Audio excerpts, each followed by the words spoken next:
Let's look at another triple integral where we're interested in changing the coordinates. In this particular example, we have the integral I, which is a triple integral, and we see that x runs from 0 to 2, y runs from 0 to the square root of 4 minus x squared, and z runs from 0 to the square root of 16 minus x squared minus y squared. So this involves some circular symmetry. We notice here with these two integrals that as x runs from 0 to 2, y runs from 0 to the radical 4 minus x squared, which is this region here. But we see that it doesn't perfectly gel with this hemisphere here where the actual radius is 4.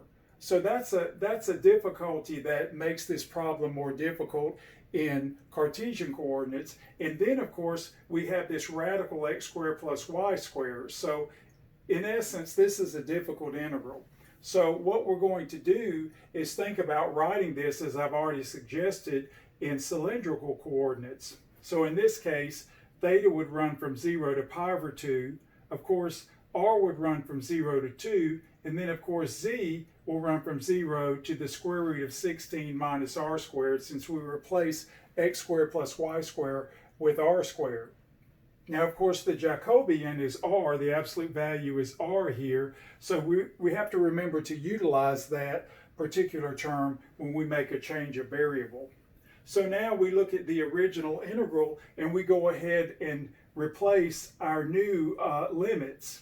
So we have 0 to pi over 2, 0 to 2, and of course 0 to the square root of 16 minus r squared.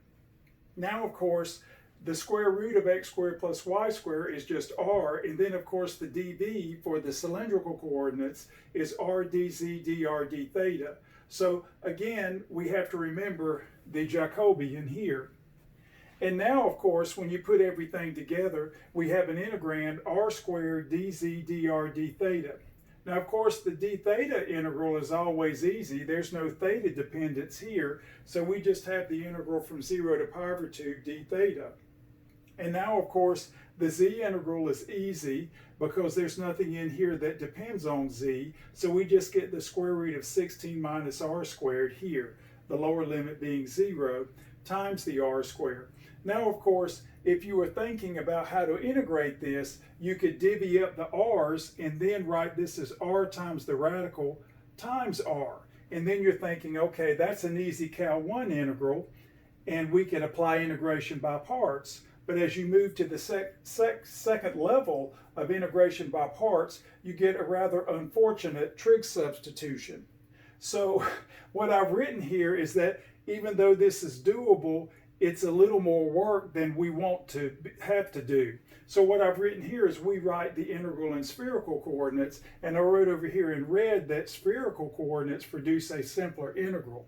It doesn't mean that you don't have to do work. It just means that the integrals that you have to compute are more straightforward. So what we want to do in Calculus 3 is figure out a coordinate system that makes the work less difficult. And we are done.